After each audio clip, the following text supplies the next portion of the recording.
It's Cardboard Time, episode number 51, and I'm your host, Arwen Kathke. On this episode, we'll talk about some of the games I've been playing recently, and joining me on the back half is Corey Andalora, designer of Explosion in the Laboratory. Well, I did get some gaming in this past couple of weeks. I went down to the annual Nerdapalooza that was hosted by Kim Breeze of Tabletop Rebellion and had a wonderful time down there. Down towards the Columbus area, an area kind of on the outskirts of it that I hadn't necessarily been to before, but definitely one that I hope that I can go back to pretty soon. I'm hoping that Kim has more of these events because this was pretty awesome. I did get 3 games to the table. One was Resurgence, another one was Ready, Set, Bet. That's always a crowd favorite.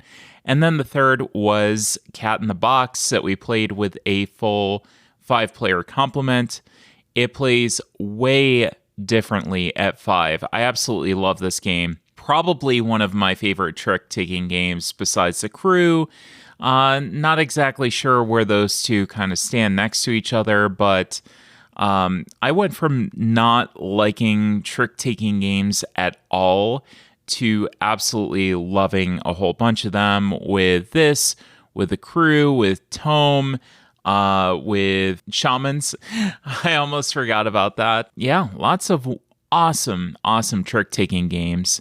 I think just because I didn't play them as a kid, that I didn't necessarily give them a chance right away, and I'm glad that I'm giving them a chance now. Well, it's time to check the shelf of shame, and it is down below 150 for the first time since the first part of the year. Really had a lot of acquisitions, after the first part of the year. Especially with Origins and that kind of busted me for the shelf of shame, really getting down below that 150 mark. So glad to be below that right now. So 149 down by 4. 2 new acquisitions, Silver and Gold was a game that I picked up at Nerdapalooza.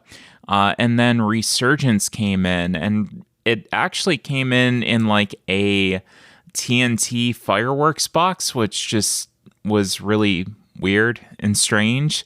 I was wondering who ordered me fireworks for my birthday, but it was actually Resurgence that came in the TNT fireworks box. So they must have gotten a good deal on shipping or something. I don't know. But it was good to see that coming in the mail. 4 games played. I did get Silver and Gold played, along with Resurgence, Call to Adventure, Epic Origins, and Canopy. So Canopy was pretty good. Looking forward to playing that with somebody else. I did play that one with the included solo mode. Call to Adventure, Epic Origins, I think it's very similar to the original. If you have the module where you can go and you can play against the automated player, the Automa. I think that's pretty much what you're going to get with this, just scaled up a little bit with a couple of new cards. So a lot of things I've seen before. I love Call to Adventure. It's a fantastic game. Never gonna turn down a game of it, but I don't necessarily know if I needed this one on its own. So that's kind of my thoughts on it right now. And then I did dump off 2 games at Nerdapalooza. One was the Order of the Stick adventure game, and the other one was NHL Big League Manager. I just really didn't see those getting to the table with my current gaming group, with all my friends, and that they weren't going to be priorities. And I would rather them be in the hands of somebody who is going to use them. And I think that's important to remember. If you can get your games into the hands of somebody that's going to use them, if you're not, that's really where they belong. So that's what I did. I figured, you know what? I might as well be rid of them. It does knock 2 more off the shelf of shame, and that got me down below 150. So that's where we stand right now. We'll see with a couple of Kickstarters coming in very soon. We'll see where that number lands, including the Steffenfeld City Collection is due anytime now. So that's going to jack things up by 4. So I better get busy. I better get busy playing some games. And there is one that I want to talk about today, and that is Resurgence. So Resurgence plays from 1 to 4 players. It was released in 2022. Plays in 60 to 90 minutes, designed by Stan Kordienski, who incidentally was the designer of Lockup and one of the main reasons I backed this game. Big fan of his. If you remember my Lockup review, definitely a big fan of that, so I was interested to see what he was going to do with this. The artist was Oleg Volodin and published by Half a Kingdom Games. In Resurgence, no one really knows what triggered the one-day war between the superpowers, but a single day is all it took to end the before world. After the government's collapse, leaderless groups of survivors huddled in the ruins of once great cities. The climate is brutal, resources are scarce, and mutant tribes are roaming the wastelands. The world desperately needs a hero to rally the people and lift them out of the ruins. Resurgence is a competitive Euro-style board game for up to 4 players. It offers a unique blend of bag building, hidden worker placement, and resource management that creates a one-of-a-kind gameplay experience. At the start of the game, each player selects a hero in charge of a small band of survivors and a few supplies. Each round of the game, players need to secretly plan where they are going to send their workers in order to accomplish various tasks and exert their influence, whether they're completing missions around the ruins of Moscow, gathering fuel, food, and spare parts, rescuing survivors, learning new skills, or building their base. Resurgence offers different routes to achieve victory, and in-game events and endgame directive cards provide replayability and variability from game to game. At the end of the game, the hero whose faction is victorious becomes the new leader and unites all the survivor groups in the Sanctuary of Hope Island. So there is a little bit of everything in here. And I did say that one of the main reasons I backed this game was because Stan's name was attached to it. Really huge fan of Lockup. It's one of my favorite worker placement games. And I saw this had worker placement, but it also has bag building, it has area majority, and it has engine building. It has secret selection. The worker placement has specialized workers. So there is literally everything in here. With that said, there's nothing really new to see here individually. It's all kind of, similar mechanics that have been recombined and kind of repurposed. And I will say that the theme is a little bit overplayed. We've seen a lot of post-apocalyptic wastelands. This one just so happens to be in Moscow. There's a lot of games that touch on that theme. So, nothing really different here. That said, everything plays so well together, when it comes to this. And despite the theme being overplayed, I do think that the mechanisms do play well to the theme. So the thematic elements of what you're doing do play well, into the actual theme itself. I love how the mechanisms just kind of interact with each other and play off of each other. It's really, really kind of incredible. So you have the specialized workers in the bag building. So you're building up your bag and you're saying, you know what, I need more of the scientists. So I'm going to go get more of the scientists. I'm going to build my bag up with them. and then I'm going to be able to send them off to these spaces I really want to use. This is really going to drive my strategy. This is what I really need. There's plenty of opportunities to go and cull your bags, so you can get these regular, standard workers out of your bag and replace them with more of the specialized workers that you're looking for, that are more efficient, that are able to, in certain circumstances, are the only ones that can get you certain actions. So I really love that. Then you have the secret role selection.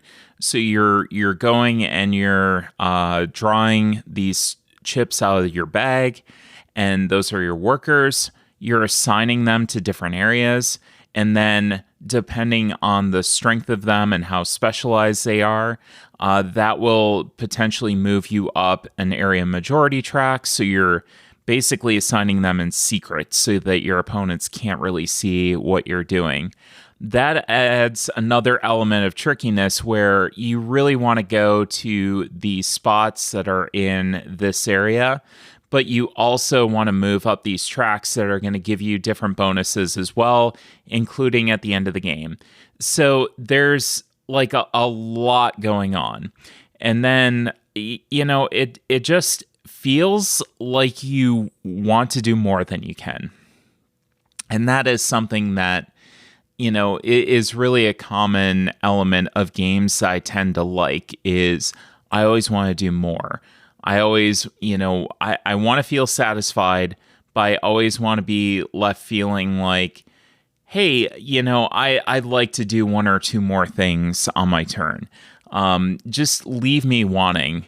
And that really is handled in spades here. It is crazy how much that happens in this game. So you always feel like you want to do more than you can, but you never feel like you're disappointed more than one turn in a row. So you may have a turn that's a little bit overwhelming or underwhelming, not overwhelming. There may be some turns, depending on what you get, that may feel overwhelming, and we'll talk about those in a minute. But this game really only gives you, only maybe one turn out of every, 3 at the beginning that you might feel a little bit underwhelmed as you're starting up. Another thing that I really like, and a hallmark of worker placement games that I really do enjoy, is never truly being locked out of a space that you want to get to. This handles it in a way that if you're willing to pay and you're willing to part with some extra resources that you might be able to, just say, I don't necessarily need this. I'm willing to part with this so that I can definitely get on the space. I think that is really cool too. Not being locked out of that and saying, you can't go here, I went here first. So every single marker that is on that space of an opponent, or these mutants that act as, an increase in the amount of resources that you have to pay to land on that space, that's really something that really kind of accentuated this game quite a bit for me. So love to see that as well. And building your own compound and unlocking these personal action spaces for me was a lot of fun. I wanted to touch on this a little bit because you have your main board that you're going out and you're doing stuff. And one of the spaces on that main board is constructing your compound. So you're basically taking a space and you're saying, I'm going to unlock this in my compound. I'm going to clear this rubble out. I'm going to explore this, and then I'm going to go, you get a little bit of bonus depending on what you find in the rubble. And then that space from now on is unlocked, and you may potentially be able to use that in the round that you unlocked it as well. So if you have this plan where you go in, you unlock this space, then you're assigning workers to go into your compound and then use that space. That's really cool.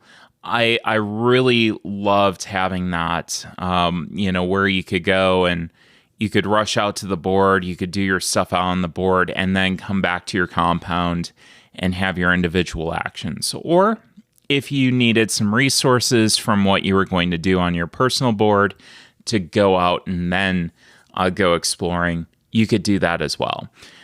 So I really love that. I love having a selection of personal action spaces that you can go to and nobody can interfere with you. That is also really cool. And this game has a lot of them, potentially. You don't necessarily get them, and you don't necessarily have to unlock them, but I found that a lot of fun. And then finally, another element of this game that I absolutely loved was rescuing survivors. So you have these survivors that you kind of recruit. This game says that you're rescuing them, but they will give you a permanent ability. So they give you another specialized worker of a certain type, and then they will give you an ability that you can use once per round. And you can chain those abilities together to give you these massive turns. So you may have a single turn towards the late game that you might wind up doing the same thing as you would have done in 4 or 5 turns in the early game. You can just build up this engine and run it and then basically get all this bonus, so I'm going to get this resource over here and I'm going to draw a card and I'm going to do this and I'm going to do that. And then maybe that mission that I draw, I'm able to fulfill so I can get these extra points in this resource. So if you like engine building, there is absolutely that to be had in this game as well. And that's everything, like I said, just kind of comes together and meshes together extremely well. So for my final judgment, again, there's nothing really new here on its own. You're not going to get any new mechanisms that you haven't seen before if you are an experienced gamer. But Stan really has produced 2 of my favorite worker placement games, and this one lands up there. This is going to be one of my top games of the year. I can't wait to play this one again. The mechanisms he's put together basically sing extremely well. They all coordinate together, they all feel like they fit together, and they all tie into the theme very well. Despite it not necessarily being a theme that I really, heavily enjoy, they do work well together, and it does, kind of fit in with the theme. So this one's going to be in my collection for a while. This might be one of the more difficult worker placement games in my collection to get to the table. I can see people looking at the theme and saying, well, it really isn't for me. But I think with the gameplay, it is a great experience. And Stan put another excellent worker placement game out. And if you really like that complex worker placement game, this is definitely going to be one that you want to take a look at. So that was Resurgence. Well, stay tuned, because coming up next, we have an interview with Corey Andalora. On today's interview segment, I have Corey Andalora, designer of Explosion in the Laboratory, on BackerKit today, November 1st, 2022. Corey, welcome to Cardboard Time. Hello. Thank you for having me. Well, we appreciate you coming on and talking all about yourself and the game. We're very excited about this. Why don't you tell the listeners a little bit about yourself for those who don't know you? My name's Corey Andalora. I'm a designer. I have a few games out currently. I started off a design partner of mine, Donnie Coleman. So you might hear me mention Donnie a few times. He and I made a game together as an 18-card game called Capital Vices that we put on Kickstarter in 2019. That we worked together. It was a small project. It was kind of a get our foot in the door, learn about the industry. We self-published it. It was successful. It was not huge numbers or anything, but we learned a lot from that. And then we've designed a number of things since then. We've designed together and solo as well. So, for example, Explosion in the Laboratory was a game I designed on my own. He did help test it, but it was for a contest for Weird Giraffe Games, a game in the universe of an existing Weird Giraffe title. So that was my entry into that contest. It won and ultimately got signed. And here we are, not going to be talking about it being launched on BackerKit for actual publication now. So that's all been really cool. Other games I've designed, I've done a 4-card simple micro game for Button Shy called Chuck and Cover with Donnie. Donnie and I have a game called Mission Control Critical Orbit, a co-op coming out next year with Third World Studios. So we're just starting to have a couple games coming out, and hopefully you'll be, this is just kind of the beginning that you'll see from me and my partner in this. So you mentioned multiple times smaller formats, so like the 18 card format, which is what Explosion in the Laboratory is in one of your previous titles, and then the 4 card format. What kind of constraints do you have working in that? Because I've always been so impressed going and playing these 18 card games and having that much gameplay packed into that small package has always really impressed me. How do you navigate those constraints, and do they actually help you out at times? That's a good question. So what attracts me to this small package and small card count is just kind of the design constraint, as you mentioned. On top of just liking the creativity of designing, I like the challenge of how can I make something functional with very few components? And not just functional, but ultimately it has to be fun too. So when I see those kind of challenges put out, hey, we're looking to do this, those are the kind of things that speak to me. I've always been the kind of person that's like, when someone says you can't do that, right, that's not going to work. Well, I like to say, well, I'll show you. Yes, I'll make it work.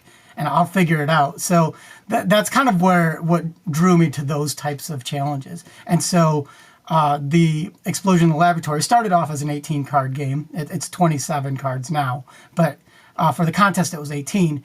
And the challenge for me was, how do you take a push your luck, pulling tokens from a bag game? So that's a lot of components. And how do you get a similar experience from just 18 cards? And so that was what drew me to that challenge. That was my choice. It wasn't like that was exactly the contest, but that's how I approached it. Is how can I get that same experience with just a few cards? And I think those that have played it will definitely see, and will play it, will see the similarities. If you know Fire in the Library, which is the game that it's trying to emulate in a smaller package. If you know Fire in the Library, though it's a very different game, you'll still see where the inspiration comes from. Yeah, absolutely. Taking a look at this game, it's been very, very obvious where the theme has come from and where that inspiration has come from, like you said. So tell me a little bit more about working with Weird Giraffe. You said that it was your contest winner from basically making a smaller 18-card version of one of their games. How's that process been for you? It's been really good. So what's been great about Weird Giraffe is, during the pandemic, a lot of us designers had to all go online, and we had to find different ways to play test and meet other people to kind of keep developing our craft, which was not great, but the good thing about it is we got to meet a lot of new people that we might not have otherwise. And Weird Giraffe put up a Discord server where they had they developed a community. They had play testing every week, so that was a way to actually go do digitally play test a lot of our games and be able to get good feedback from all around the world in a time where nobody was able to leave their house. So that's the time frame we're talking about when I was developing Explosion in the Laboratory. So that was all great to have that community to still lean on to get that feedback and to iterate on a game. And then obviously the contest itself gave a purpose, right? It had something to work towards. So it has been really good. And then since signing, There's been a very good collaborative back and forth. I think the game has changed nominally. Like, there's very little change from when the contest, other than having more cards. Basically, it's just more cards to give a little bit more. There's like they're called process cards. So to have more of those in the game. So basically, just to make it feel a little bit bigger. But otherwise, the gameplay is very much similar to what it was, and I think that's because we were able to kind of go back and forth and keep the spirit of the game, but also just let it grow to better fit for the model that we're looking to distribute it. And when you don't have those constraints of that project or that contest that you're working towards, when you do you design with more of a theme or mechanics first? I would say I'm majority theme first, but usually what that means is I might just be reading something, or I go on a vacation and I see something, and that's like inspiration for, oh, this would make a cool game. And then I would take that and say, well, what would be the mechanisms that support that theme? But then it starts going back and forth, right? It's not all driven entirely by the theme. You might come up with some mechanisms that were inspired by the theme, and then you think, well, okay, what theme would fit on these mechanisms that I just thought of? And it goes back and forth. For me, at least, it's a back and forth balance of trying to tie both to each other in a way that makes sense. So not being so hamstrung by the theme that you're throwing out good mechanisms, and vice versa. So hamstrung by mechanisms that you're like, well, now this theme doesn't work anymore. It's the constant flow of back and forth to making them gel together for me. But yeah, it usually starts with like an inspirational theme. And a lot of times it's just something that I'm super into. And so I'm like, okay, I want to make a game about this. So what is currently on your table besides Explosion in the Laboratory? Well, a lot of games, but right now, I think if I had to pick like, the go-to game that I've been playing a lot of is Lost Ruins of Arnak. I'm a huge fan of that game. I love that game. It's so good. It's so good. Every time I play it, there's a different path that I see. You feel super clever with all the things that you can combo together. And even if somebody like cuts it off somehow, you're immediately able to identify, fine, I'm then going to do this thing instead. And I think that's what makes that game work for me. And that's the kind of stuff when I play those games, it's inspiring to me because when things don't go as you planned, how can you reroute and still have a good time, right? You don't want one move someone else does or whatever to kind of destroy your experience. So how do you keep that forward momentum no matter what happens in the game?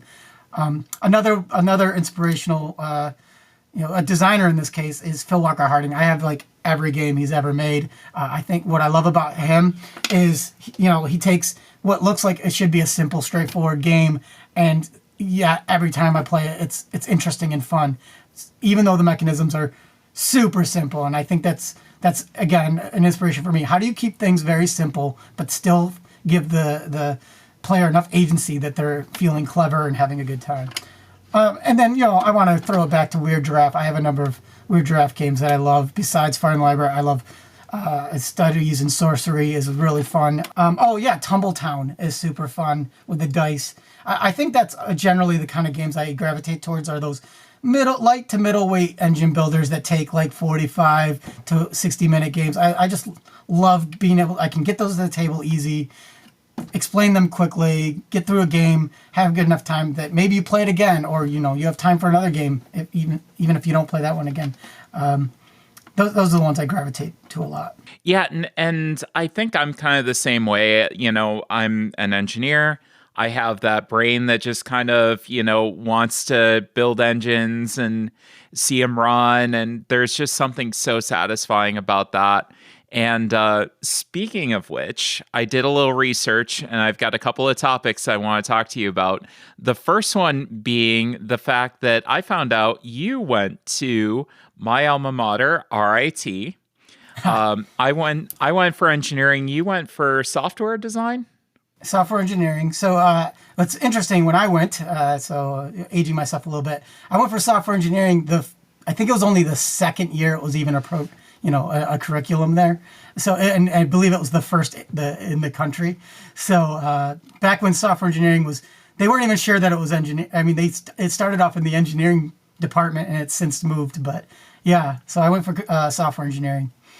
Yeah, good old Building 9. That's right. Spent a lot of time. That was a lot of time in that building. A lot of studying, a lot of classes. Oh yeah, absolutely. Yeah. And one thing that I always like to tell people is, the RIT campus was originally rumored to have been built for Arizona, where you have no wind, no inclement weather. It's just hot. And then you transplant that campus and you put it into Rochester, New York, where you have this giant wind tunnel that's created during the middle of winter, and it's awful. And you have to walk to class and bundle up, and it was just a experience. The quarter mile. Yeah, that's right. It was so cold. And I remember it was always very cold. But one day, and they never did this, they actually had to cancel classes one day because it was so cold that you'd get instant frostbite by walking down the quarter mile. So they never did that for us. I was gonna say I remember it being a big deal. Like it was literally state of emergency to be able to get classes canceled because they never did that. Yeah, and it's kind of wild to think that we actually might have crossed paths at one point and been on campus at the same time. It's possible. Wild how this works out.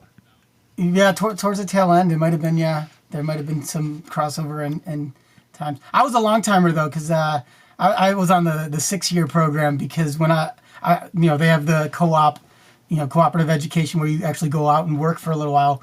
Well, I ended up getting a co-op where they didn't want me to leave. So they ended up, having me stick around. So I ended up going to school part-time and working full-time for a while.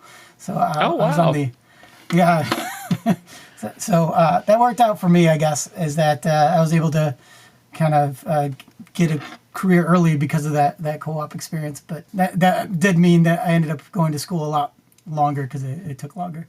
Yeah, I was kind of on that 5-year program of the co-ops and engineering, and then I stayed on for my MBA afterwards. And I was kind of fortunate, too, in the fact that I had that kind of co-op that it was just like, hey, we'd like you back after my first one, which we won't talk about that one.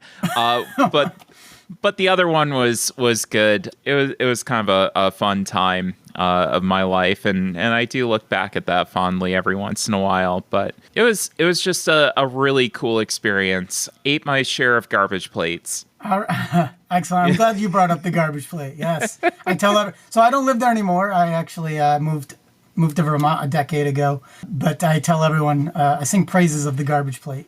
You have to evangelize the garbage plate and make sure that others know about it.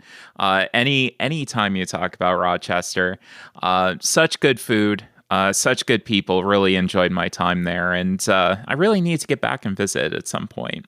Yeah, I still have family there, so but I don't get back there as much as I'd like to. I really did enjoy my time there as well. You have some very interesting interests outside of board gaming that were listed, including stunt kite flying, building BattleBots, and time travel media. I want to talk to you about BattleBots first, because that is not the first time that we have heard about people being interested in BattleBot competition in the industry.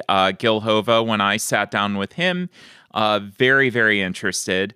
I kind of adjacent. I was a advisor for a robotics team in high school, so it wasn't exactly BattleBots, but I love watching them compete. So can you tell me about a little bit of your involvement in that?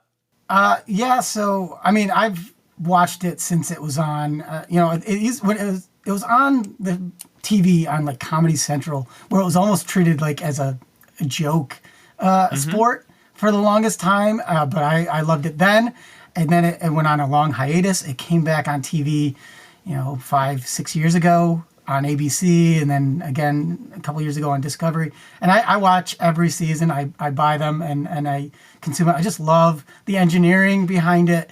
And then, it's just a spectacle as well. But what I really love about it being on Discovery now is they get really into the engineering, like, oh, this motor powers this, spinning weapon, which causes this much velocity. And I get nerd out on some of that part of it. So much so that I found It's now defunct, but in the area where I lived, I found a small circuit, right, where they were doing 3-pound bots. I think it's called beetle weight, where I built my own. I don't have one around here. Well, actually, I do. Oh, I have my trophy, though. Ooh. So I did. I won a local. BattleBots is an official name, so it's combat robotics, right? I did build and won. It was very small, but I just had a lot of fun with it. It's super fun to kind of build something and then watch it, control it and go into these fights. It gets, your adrenaline going, and it's like science with creativity, because a lot of these, there's no right way to do it. There's some good ways, but you can be creative with how are you going to make it drive, and what's your weapon going to be. Everybody's bot's different. The same reason why I like game design, right, is kind of there's no rules. Just be creative and make something that you think that you like, and then hopefully other people end up liking too. I want to jump to your favorite time travel media. I want to know what your favorite media is, why you like it, and I have a follow-up question for you. So I'd say mostly time travel movies. I'll watch every cheesy time travel movie I can find on streaming. If I'm clicking through and it says, "Oh, this is a time travel movie," I'll watch it. Late at night. I'll try. A lot of them are bad, but I generally get a kick out of any of them. Of course, there's always the ones that everyone loves, right? There's Back to the Future, which I love that movie, and there's even. What's the one where they go inside the cardboard box that's so mind-bending? I can't remember the name, but I'll watch them all. And then, of course, I like to try to find board games that have that theme. And I would say a lot of the times the theme is kind of tacked on. I think there's some new ones coming out that do a better job. But back years ago, one of my first board game designs was a time travel theme, because there weren't a lot of time travel games at the time, and I didn't think the ones that did had the mechanism. So I made my own. It's called 27 Panic. It was again for a contest. It was a finalist. Didn't win, but it's a cooperative game. But what I did is there's 4 separate years, and you're building train tracks. And if you build one in 1 year, that train track automatically ripples forward in every other year, because if you built it in the past, then it's going to show up in every year. It's going to be there, yeah. So you're kind of building the same puzzle in 4 different years, except for the farther back you build that track, the more years it impacts. And you're trying to build it in a way that these trains can drive across the map. So it's kind of like Zero meets Forbidden Island meets Ticket to Ride. It's like those 3 games, if you can picture that in your head, what that's like. And, the theme of it is that you're trying to blast, another kind of coincidentally, you're trying to blast a rocket at the Cromlech Comet every time it comes close to Earth, which is every 27 years. And so you're trying to hit it off course. And when I say it's coincidental is recently NASA did the DART project, where they shot a rocket at an asteroid that was not coming towards Earth, but it was an experiment, and they literally were able to send it off course by hitting it with a rocket. So I thought that was pretty cool that was something I made up and was totally fictional is now something we're actually experimenting with. It's an actual real thing. It's wild. Yeah, not the time travel part, but well, yet. That's right, yet. I'm sure somebody's working on it, although this kind of gets into my next question. There's a lot of kind of argument in, those circles about if you go back in time, can you prevent something from happening? So there's some people that say absolutely not. If it's going to happen, it was going to happen anyways. And if you traveled back in time, you would already see that happening. So obviously nobody traveled back in time to make that thing happen, if that makes sense. It depends on which time travel you believe in, right? There's different models of time travel. There's the one that's like the threads, right? So every time someone goes back in time, they're creating a duplicate of the time frame, and the thread splits. So yeah, your original timeline is the same, but the one that you went back to and changed is a different thread that you might live in. That's what's fun about time travel, like, again, there's no rules, right? You can suspend disbelief and just kind of go with it. I'm of the you change the timeline mindset, though. I think that's the most fun, right? Mm-hmm. Like, what's the point of time travel if we're going to say, well, then, but you can't do anything about it? Yeah, exactly. Exactly. I always kind of had a soft spot in my heart for those movies where you could actually go back and make changes and affect, this different future. That's right. I've always found that like super interesting. So, and then tell me about your stunt kite flying. I'm very interested in this because that was the first time that I've really heard of stunt kite flying. Yeah. So I came into this hobby when so my mom lives in North Carolina, and one of the common trips I do is go to the Outer Banks down there, which is like this kind of best kept secret of North Carolina. It's this little coastline, miles and miles of coastline where you have ocean on one side and freshwater on the other. It's just like strip of land. Anyways, but lots of people would be flying kites down there. It's near Kitty Hawk where, the first flight was. So I think that it's kind of because it's windy down there and so kite flying is pretty popular. But stunt kite is a dual line, so there's actually not one string but two, and so you have a lot more control over what the kite does. You pull one, it turns left. You pull the other, turns right. You pull them both, it goes up. You push them, it goes down. So you're literally piloting the kite, and so I got one, and it's a lot of fun. I'm not very good at it, but when you do get good at it, you can basically get the kite to spin around in circles, and your lines cross, but then you spin it the other way and they uncross. So that's just something I got into, so much so, again, I made another 18-card worker placement game based on flying stunt kites that you can actually download from pmparcade.com. It's on there.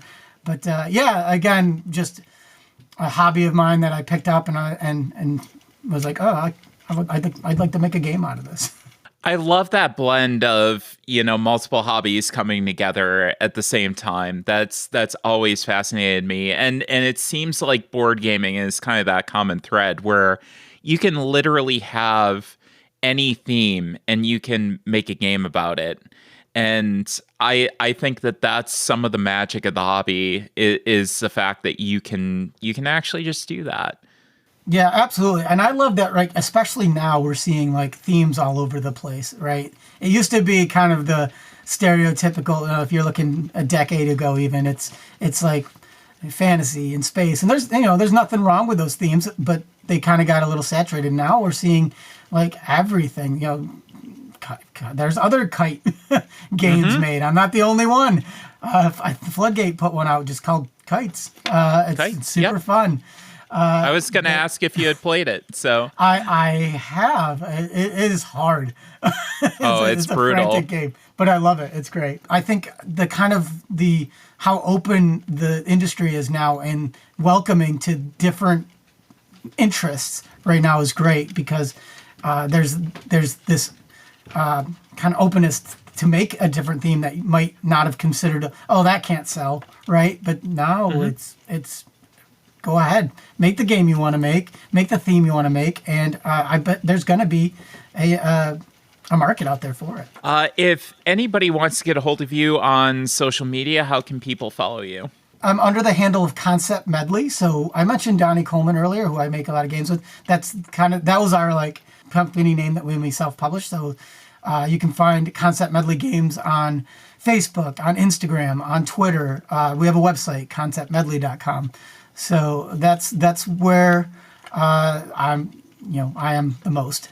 So I try to spread out what we post. It's not the same thing on every channel. I don't know. I got advice one time that you should mix it up so people have reason to follow you in different platforms. I think that's sage advice because I try to do the same. My Instagram is more towards the photo side of things, and then Twitter, I sometimes get in trouble for what I post. But, you just have to mix it up every once in a while. That's right. Well, Corey, it has been fantastic talking to you Always good to get to know another RIT alumni. And everybody needs to go check out Explosion in the Laboratory on BackerKit today, November 1st. As of the release of this episode, you can go and check it out. Corey, thank you so much. Yes, thank you. And I think that's going to do it for us today. Make sure to take a look at our website at cardboardtime.com. Our Instagram and Twitter is at cardboard_time. And any questions, suggestions, or ideas for discussion topics, please email cardboardtime@gmail.com. And as always, thanks again for listening, and we'll see you around the table in 2 weeks for another episode of Cardboard Time. Happy gaming.